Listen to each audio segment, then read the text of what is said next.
হ্যাঁ ভিডিও করলে হ্যাঁ উনি কমপ্লিটলি মিসবিহেভ করলেন আমাদের সবারই সঙ্গে। ওনার প্রথম দাবি হচ্ছে যে আমরা পুলিশ ভেরিফিকেশন তো নিয়েছি, কিন্তু ওনার কাছে অ্যাপয়েন্টমেন্ট কি নিয়েছি? আমরা তো ওনার কাছে অ্যাপয়েন্টমেন্ট নিয়ে আসিনি, তাহলে আমরা তো কিছুই জানি না। এটা হচ্ছে ওনার ফার্স্ট আমাদের সঙ্গে কথা। দ্বিতীয় কথা হচ্ছে যে আমাদের প্রথম পয়েন্টটাকে উনি না পড়েই প্রথম দ্বিতীয় তৃতীয় এবং চতুর্থ পয়েন্টগুলো পড়া শুরু করলেন আমাদের ডেপুটেশনে, এবং প্রত্যেকটাতেই ওনার সামারাইজেশন নিয়ে হচ্ছে যে তোমরা তো প্রথম স্টার্টিংয়েই হচ্ছে তোমরা তো এই ব্যাপারটা কিছুই জানো না। তো অবশ্যই আমরা জানি না বলেই ওনার কাছে এসেছিলাম, কিন্তু ওনার জানানোরও ইচ্ছা আমাদেরকে একদমই নেই। তো প্রথম কথা হচ্ছে নন জয়েনিং নিয়ে তো তোমরা কিছুই জানো না। তো আমরা বললাম নন জয়েনিং নিয়ে তো আমরা জানতেই এসেছি না আপনার কাছে যে বেরোবে কি বেরোবে না। না, নন জয়েনিং কি আমি বার করি? ঠিক আছে স্যার, আমরা জানি যে আপনি করেন না, কিন্তু ডিপার্টমেন্ট ওয়াইজ তো আসবে না, তো আপনি তো আমাদের অ্যাসিওরেন্স দিতে পারেন যে আপনি নন জয়েনিং বার করতে ইন্টারেস্টেড কি নন। তো উনি এই ব্যাপার নিয়ে জন্যই তো বারবার আমরা জিজ্ঞেস করা হলো, এইটাই আমাদের অ্যাসিওর করলেন যে হ্যাঁ ডিপার্টমেন্ট থেকে যদি আসে আমরা আমাদের রিজার্ভ প্যানেল যেটা আছে সেটা থেকে দেবো। কিন্তু সেই ডেকোরাম কি আপনারা জানেন যে কি রিজার্ভ প্যানেলের কি ডেকোরাম? সেটা তো আচ্ছা, রিজার্ভ প্যানেলটা কি? রিজার্ভ ওনাদের মেরিট লিস্টে রিজার্ভ প্যানেল কিছু তৈরি হয়ে আছে। Waiting list, reserve panel, waiting list কথাটা উল্লেখ করেনি, ওনারা রিজার্ভ প্যানেল কথাটা উল্লেখ করলেন। রিজার্ভ প্যানেল বললেন? রিজার্ভ প্যানেল, তো রিজার্ভ প্যানেলে আছে, রিজার্ভ প্যানেল ওয়াইজ আমরা রিক্রুট করবো। এবার আমরা জানতে চাইলাম যে আচ্ছা ঠিক আছে, তাহলে একটা পয়েন্ট আমরা জানতে পারলাম যে ওনারা তাহলে যদি ডিপার্টমেন্ট থেকে জানানো হয় তাহলে ওনারা বার করবে। গেল দ্বিতীয় পয়েন্ট আমাদের যেটা ছিল সেটা হচ্ছে যে আমাদের মানে সেটাই আমাদের মেন পয়েন্ট ছিল যে আমাদের ইন্ডিভিজুয়াল মার্কস সবারই যেন গ্রুপে পাবলিশ হয়, যাতে প্রত্যেকেরটা জানতে পারি।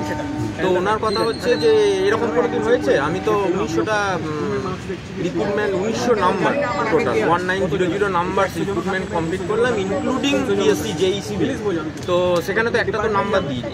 তো আমাদের মধ্যে আরও যে তিনজন গেছিলো তারা একজন পয়েন্টটা তুললো যে স্যার এগ্রি ইরিগেশনে তো দেওয়া হয়েছিল। এক্স্যাক্টলি হ্যাঁ, এগ্রি ইরিগেশনে তো দেওয়া হয়েছিল, তো আপনি কেন দিলেন না? তো ও বললো আমি ওই তখন নোটিশ বোর্ডটাই আমি 3.5 মাস এসেছি, নোটিশ বোর্ডে আছে, তো আমি 3.5 মাসে যা জানি এগুলো হয় না। তার মানে আমরা যেটা বলতে পারলাম বিএসসি মানে নিয়মকানুনটাও চেয়ারম্যান বা সেক্রেটারি আসার পর চেঞ্জ হয়, মানে যেটা আজকে আমরা ফিল করি। তো আমরা বললাম যে স্যার আমরা আগের বার যে ডেপুটেশনটা দিয়েছিলাম সেই ডেপুটেশনে ওনারা ক্লিয়ারলি অ্যাকসেপ্ট করেছিলেন। তো সেই অ্যাকসেপ্টেন্সে এটাই ছিল যে বাকিগত কোনো জিনিস আমরা পেয়েছি, অ্যাকসেপ্টেন্স মানে না উনি কিছু একটা তো উনি বুঝেছেন, সেখানে নন জয়েনিং ছিল, ইন্ডিভিজুয়াল মার্কস ছিল। তো উনি বললো সেটা কে করেছে আমি জানি না, আমি তো নেই, উনি বিচার করে গেছে। তার মানে ওনার রাজত্বকালে উনি যেটা ফিল করাতে চাইলেন যে আমি ইন্ডিভিজুয়াল কাউকে দিতে বাধ্য নয়, দেবো না, মানে উনি স্টিক অন হিজ পয়েন্টে একদম যে উনি দেবেন। তো আমরা বললাম যে আচ্ছা ঠিক আছে, তাহলে আমরা জানবো কী করে? না আরটিআই করো। তো আরটিআই করে নাও, তোমাদেরটা জেনে যাবে। তো আমাদের মধ্যে থেকে আরও যারা আমরা গেছিলাম 4 জন, আমাদের মধ্যে একজন পয়েন্ট তুললো যে আচ্ছা স্যার আমাদের যে পিএইচ গ্রুপটা তো ফিজিক্যাল হ্যান্ডিক্যাপ তো ফিল আপ হয়নি, তো রিটিন তো তারা পাস করেছে এবং ইন্টারভিউ দিতে এসেছিল। আমরা কিন্তু কেউ বলিনি যে ইন্টারভিউ কাট অফ ছিল কি ছিল না, সেটা হয়তো উনি আবার বলতেন যে ওটা অন্য টাইমে হয়তো অ্যাডভার্টাইজ বেরিয়েছিল, তখন আমি ছিলাম না। তো এটা তো সবাই বুঝতেই পারছি আমরা, ওনার কথাবার্তাই এরকম। তো আমরা ওটা নিয়ে আর কথাই বলিনি, কিন্তু উনি যেটা বললেন যে আপনারা তো কিছু জানেন না, বিএসসির একটা নর্মস আছে, একটা প্যারামিটার আছে, এই প্যারামিটারের ওপরে ওনারা জাননি, তাই ওনারা সিলেক্ট করেন। সেই প্যারামিটারটা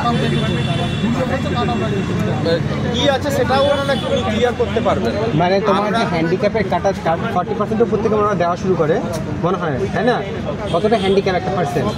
ধরো আমার এই যে আঙুলটা ব্যাকা, এটা তো একটা হ্যান্ডিক্যাপের পরিচয়। না এটা তো আমি পাবো না রিজার্ভেশন। না সে প্যারামিটার না, সে প্যারামিটার না, সে প্যারামিটার আই থিং এটা ওটা যে আমরা সে প্যারামিটার না, interview from quality parameter. Handicap এটা আমরা এস্টাবলিশ করতে পারছি না বলে কি আমরা সিলেক্ট হয়নি?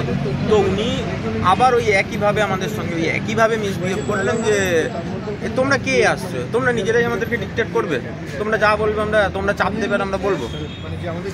মানে ওনার থিঙ্কিং যেটা শুনে মনে হলো তাতে কিন্তু মানে তখন তুমি নাম্বারগুলো বলনি এরকম নাম্বার পেয়ে পাইনি ছেলেরা চাকরি, তুমি ব্যাপারটা ফিল করতে পারছো না।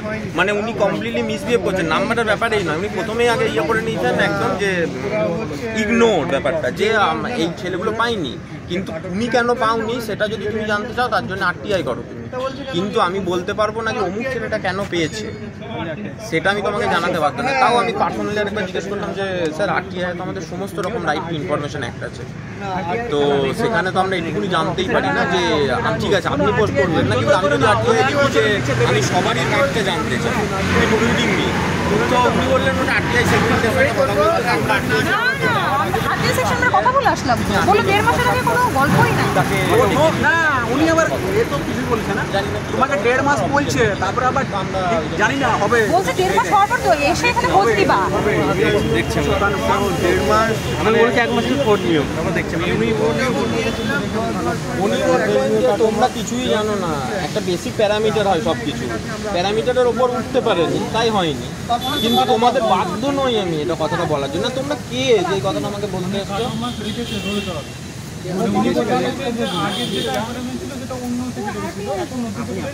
তাহলে ইন্টারভিউ কাট অফ মার্কস তো রেখেছেন ওনারা? ইন্টারভিউর কাট অফ রেখেছে না অন্য কিছু কাট অফ রেখেছে, সেটা আমরা না ওরা ওটা বলা উচিত ছিল।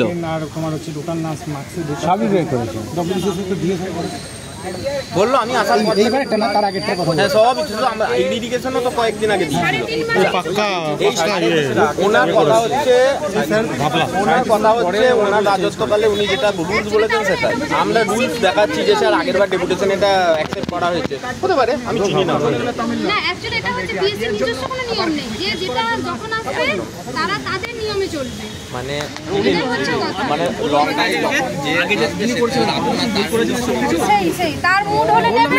রেগে যাচ্ছে খালি কথা শুনতে চাই না। ব্যাপারটা কি বলতো, ওই যে কাট অফ বলবে না বলে চিন্তা ভাবনা করে গেছো না, ভালো ব্যবহার করবে বলে চিন্তা ভাবনা করে গেছো, ওইটা করা উচিত ছিল না। যেরকম কে সেরকম না না আগে আগে মতো এরকম কথা বলেছিল না, ভালো ভালো এটা বলেছে, ভালো কথা বলতো, পুলিশটাই বললো যে আগে ভালো কথা বলতো, তোমাদের যে হেসে হেসে কথা বলতো, সব কিছু বলতো। উনি রায় করতে তোমাকে ইনফর্ম দিতে হবে, এটা মানে আছে? ইনফরমেশন দিতে হবে, আটটাই করো, আটটাই করো।